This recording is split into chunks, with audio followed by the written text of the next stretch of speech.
Halo kawan-kawan, selamat datang di Sepola Online Learning. Sekarang kita akan membahas terkait peran dan posisi pemuda dalam perubahan sosial. Di sini sebelumnya saya ingin memperkenalkan diri terlebih dahulu. Nama saya Zainab Salma Zahira.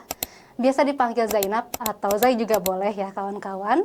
Di sini seperti yang telah saya sebutkan sebelumnya, kita akan membahas terkait peran dan posisi pemuda dalam perubahan sosial. Nah, sebelumnya mungkin kawan-kawan di sini sudah greget gitu ya. Apalagi kita sebagai generasi penerus bangsa, itu pasti ingin sekali berkontribusi untuk Indonesia yang lebih baik. Tetapi sebelum kita melangkah ke arah sana ya kawan-kawan, di sini kita baiknya memahami terlebih dahulu apa sih perubahan sosial. Jadi, perubahan sosial itu merupakan transformasi dalam struktur dan budaya dalam masyarakat.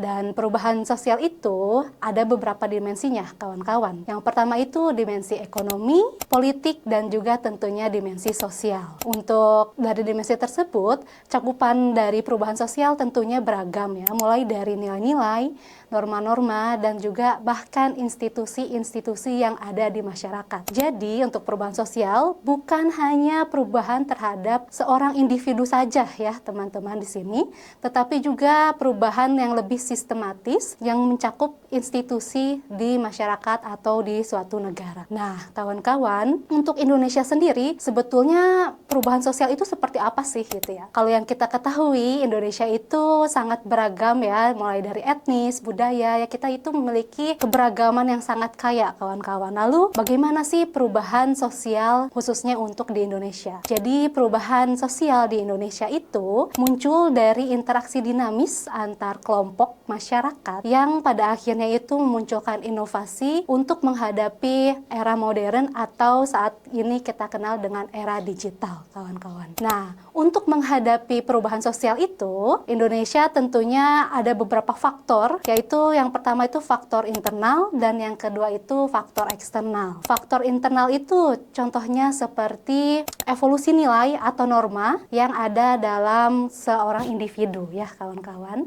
Lalu untuk yang kedua yaitu eksternalnya, kawan-kawan ya di sini.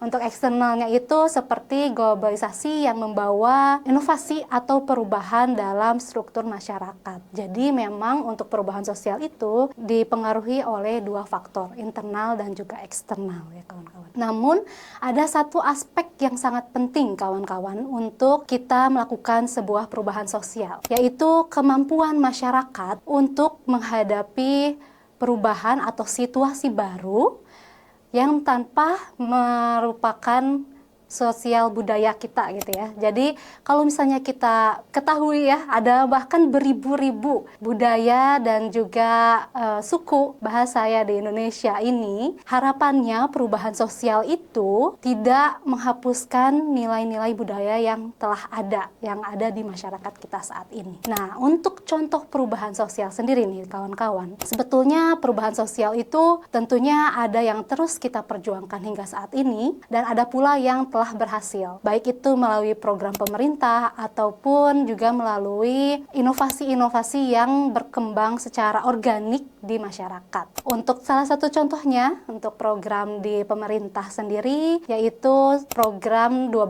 tahun belajar ya kawan-kawan. Itu merupakan salah satu program yang merubah, yang memberikan perubahan cukup besar menurut saya di tatanan atau budaya masyarakat kita. Seperti halnya, itu berdampak bukan hanya ke pendidikan, tetapi juga struktur atau tatanan masyarakat secara luas, di mana pendidikan juga menjadi salah satu fondasi yang kuat untuk perubahan sosial. Ada pula tadi ya yang kita sebutkan, yang saya sebutkan sebelumnya, yaitu perubahan yang memang masih kita perjuangkan hingga saat ini, yaitu seperti ketimpangan, kemiskinan, dan tentunya bagaimana kita menghadapi korupsi ya kawan-kawan. Itu tentunya mengharuskan kita lebih kreatif lagi, lebih inovatif lagi untuk mencapai perubahan terhadap permasalahan-permasalahan tersebut. Nah, kawan-kawan, sebelum lanjut ke sesi selanjutnya, di sini saya akan menceritakan terlebih dahulu terkait sejarah perubahan sosial yang ada di Indonesia. Nah, tentunya hingga saat ini sudah banyak sekali periode perubahan sosial yang telah dilewati oleh kita sebagai masyarakat Indonesia atau sebagai warga negara Indonesia. Untuk periode pertama, kawan-kawan, yaitu periode kolonialisme Belanda, di mana periode kolonialisme Belanda itu menjadi titik awal perubahan sosial. Mana kita ketahui bahwa ketika itu struktur feodal yang sangat kuat dari sistem pemerintahan Indonesia waktu itu adalah kerajaan, itu terpengaruh oleh sistem ekonomi yang eksploitatif. Ya, seperti contohnya dipengaruhi oleh VOC ya, kawan-kawan. Nah, untuk yang kedua yaitu periode gerakan nasionalis awal abad tahun 2000-an. Awal abad ke-20, itu muncul banyak gerakan-gerakan nasionalis seperti Gerakan Budi Utomo, Sarekat Islam, yang menjadi sebuah penanda gerakan kolektif bangsa ketika waktu itu untuk memperjuangkan hak-hak dan memberantas penindasan pada masyarakat sipil. Nah, untuk gerakan ini, teman-teman, itu menjadi konsensus awal yang terus berkembang sehingga kita dapat meraih kemerdekaan di tahun 1945. Nah, selanjutnya setelah kita merdeka, kita memasuki periode baru yang kita kenal dengan Orde Baru di sini, kawan-kawan. Nah, Orde Baru ini sebetulnya banyak sekali program pembangunan yang tujuan akhirnya itu adalah untuk modernisasi ekonomi dan juga untuk mengentaskan kemiskinan. Tetapi sayangnya program-program tersebut harus kalah gitu ya, dalam tanda kutip, karena memang dari awal itu mengabaikan aspirasi dari masyarakat sipil. Dan yang terakhir itu dampaknya itu muncul di periode selanjutnya, yaitu periode reformasi, kawan-kawan.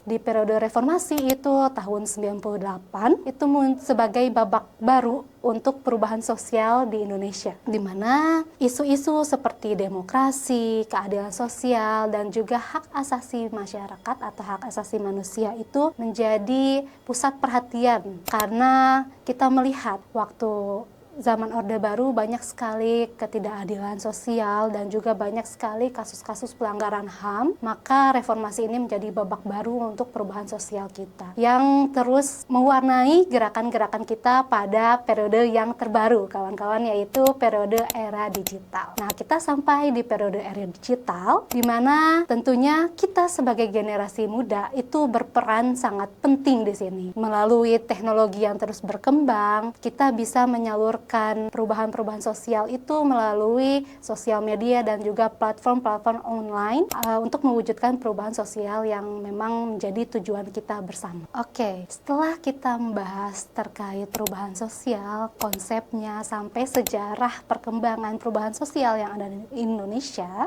kita selanjutnya akan membahas terkait partisipasi masyarakat secara umum ya, sebelum kita membahas partisipasi pemuda nantinya. Untuk partisipasi masyarakat sendiri sebetulnya apa sih partisipasi masyarakat itu? Partisipasi masyarakat itu merupakan hak dan kewajiban seorang warga negara untuk berkontribusi terhadap tujuan bersama.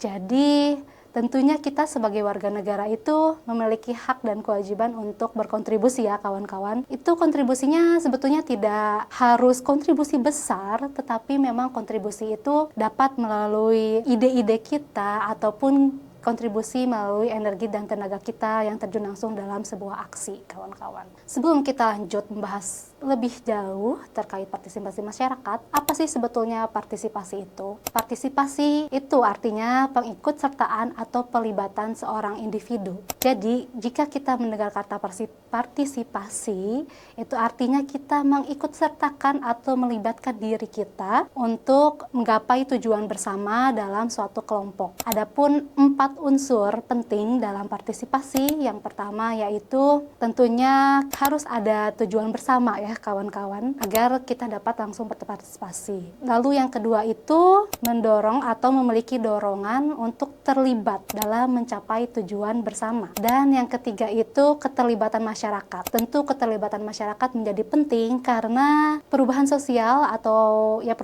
itu tidak akan terwujud jika kita tidak melibatkan masyarakat secara luas. Dan yang terakhir, ini menurut saya yang paling penting, yaitu tanggung jawab bersama, kawan-kawan. Jadi, kalau misalnya ketiga unsur tersebut telah terpenuhi, tapi kita tidak memiliki tanggung jawab bersama, tentunya perubahan sosial yang menjadi tujuan bersama kita itu tidak akan terwujud. Itu banyak sekali contohnya ya kawan-kawan. Seperti halnya misalnya yang kemarin lagi ramai sekali diperbincangkan di bulan Agustus sampai September kemarin, yaitu adanya gerakan Riset Indonesia yang sangat ramai ketika itu. Itu tentunya gerakan tersebut bukan hanya milik segelintir orang, tetapi milik kita bersama. Itu yang perlu kita sadari dari awal. Walaupun kita hanya berpartisipasi, kalau sekarang itu sangat mudah ya kita berpartisipasi, bisa menyebarkan melalui internet, itu sudah merupakan partisipasi kita gitu ya. Jadi kawan-kawan, langkah kecil, baik itu berupa ide ataupun yang menurut kita sangat kecil, hanya membagikan lewat sosial media, itu sudah merupakan partisipasi yang sangat berarti. Tapi yang perlu kita garis bawahi, yang kita ketahui bersama, bahwa memang gerakan tersebut merupakan tanggung jawab kita bersama. Lalu sebetulnya partisipasi masyarakat itu kawan-kawan sangat erat kaitannya dengan demokrasi ya, dengan arti demokrasi itu sendiri. Di mana arti demokrasi yang kita ketahui bahwa dari, oleh, dan untuk rakyat. Jadi kalau kita ingat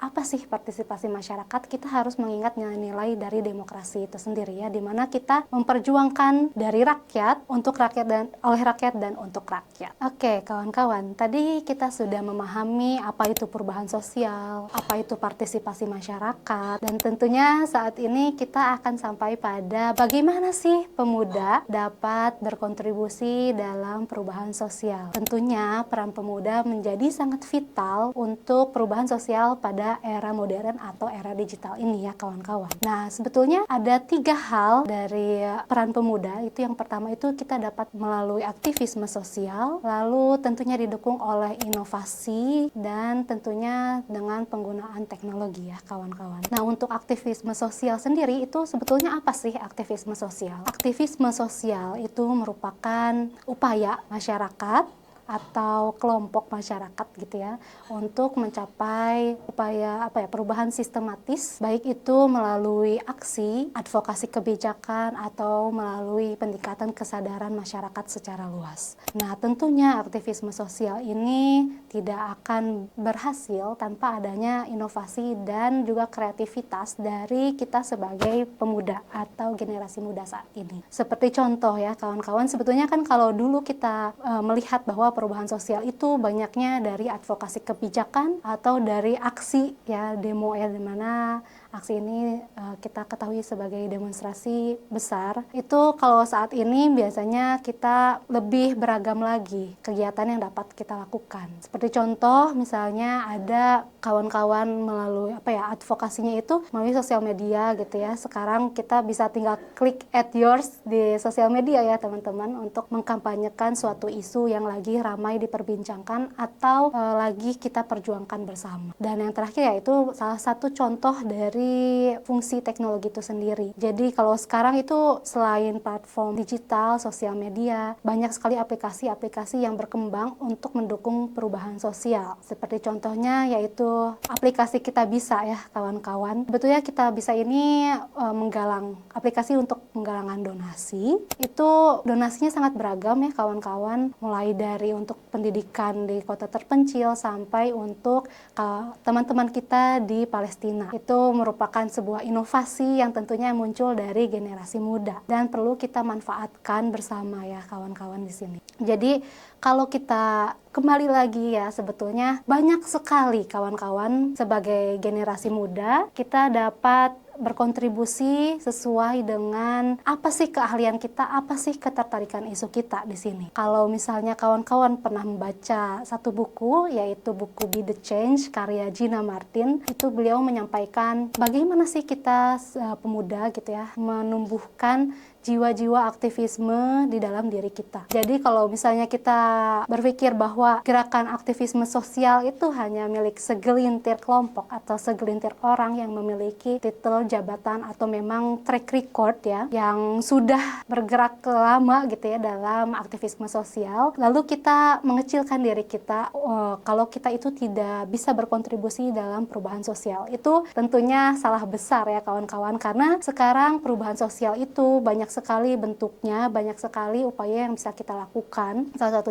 contohnya, kalau teman-teman kemarin itu yang kita ramai ya teman-teman, misalnya untuk isu Palestina itu sendiri, teman-teman yang hobi lari ya, bahkan dari hanya sekedar hobi kawan-kawan ya, itu bisa menggalang donasi hingga 60 juta. Tentu itu bukan hal yang kecil gitu ya. Mungkin kita mikirnya itu hal kecil karena hanya berangkat dari hobi kita, tetapi kenyataannya itu dapat berdampak besar bagi saudara-saudara kita yang ada di Palestina. Nah, tentunya perubahan-perubahan itu dapat kita tanyakan kembali pada diri kita, apa sih yang kita miliki, sumber daya apa yang kita miliki, ketertarikan isu kita itu apa gitu ya. Karena banyak sekali untuk saat ini perubahan-perubahan sosial yang dapat kita wujudkan dari yang kita anggap itu langkah kecil, tetapi kalau misalnya kita lakukan bersama dalam agenda kolektif untuk mencapai tujuan itu, insya Allah tujuannya akan tercapai kawan-kawan. Untuk menutup sesi pada hari ini, ada satu quotes yang menurut saya sangat menarik dari Gina Martin, yaitu dimana kita sebagai aktivis atau sebagai masyarakat yang peduli terhadap isu-isu di masyarakat, itu pekerjaan kita tidak pernah selesai karena masyarakat itu terus berubah dan terus berevolusi. Jadi pekerjaan dan pendidikan kita itu tidak akan pernah selesai sampai pada akhirnya mungkin ya suatu masyarakat itu akan stagnan, dan itu merupakan suatu kemustahilan. Jadi pesan saya untuk teman-teman muda yang memiliki semangat dalam mewujudkan perubahan sosial, jangan pernah berhenti untuk belajar, jangan pernah mengecilkan langkah teman-teman dalam mewujudkan perubahan sosial. Sekian dari saya, terima kasih banyak.